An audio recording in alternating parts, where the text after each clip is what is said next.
We have just confirmed with a senior U.S. defense official that, in fact, North Korea has launched a ballistic missile. The launch came at about 3 a.m. local time, just north of Pyongyang, the North Korean capital. It's an unusual time for a missile to be fired. Usually they are fired at dawn. We know that this missile went to the east, but right now the Pentagon and U.S. Pacific Command are analyzing the trajectory. We don't know if it was an ICBM, an intercontinental ballistic missile, but we can confirm with senior U.S. defense officials what the South Koreans have been reporting, that North Korea launched a ballistic missile not long ago, firing it to the east. Again, we don't know how far it flew and whether it was an ICBM or not. Harris. Well, we waited for a few minutes for this confirmation, and I know that there are a couple of things that you say still we do not know, and that is the type of missile this is. But, Jennifer, this is not happening on a day in which there was no news with North Korea. I mean, this day started in the wee morning hours of reports, at least from Reuters, and now building upon different sources, in which North Korea says it's farther along in its nuclear program. The South Korean ministry saying, you know, it looks to be that that is the case.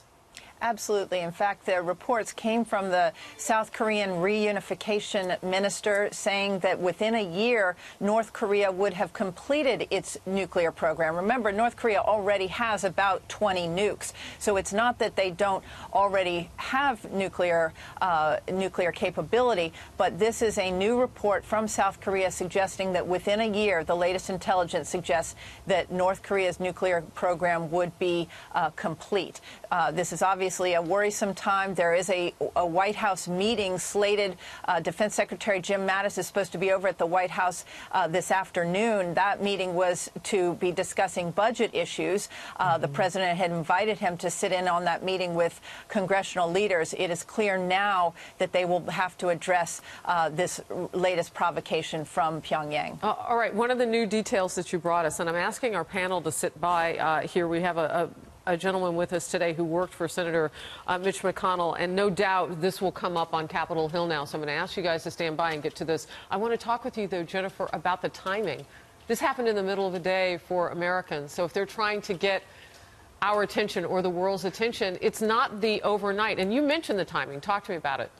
Well, it's interesting. Often what we have noticed is that Pyongyang will fire, particularly if it's an ICBM, at about 6 a.m. local time, Korean time. That ends up being about 6 p.m. here. We're 12 hours ahead on the East Coast of the United States.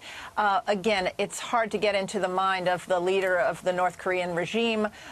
It's not clear at this point whether this was an ICBM, but certainly this ballistic missile, the first, as you mentioned, that has been fired since September 15th, it has gotten the attention of the U.S. military, and certainly the president will be briefed as soon as there is more information about how far this ballistic missile flew, whether it threatened any of the allies in the region.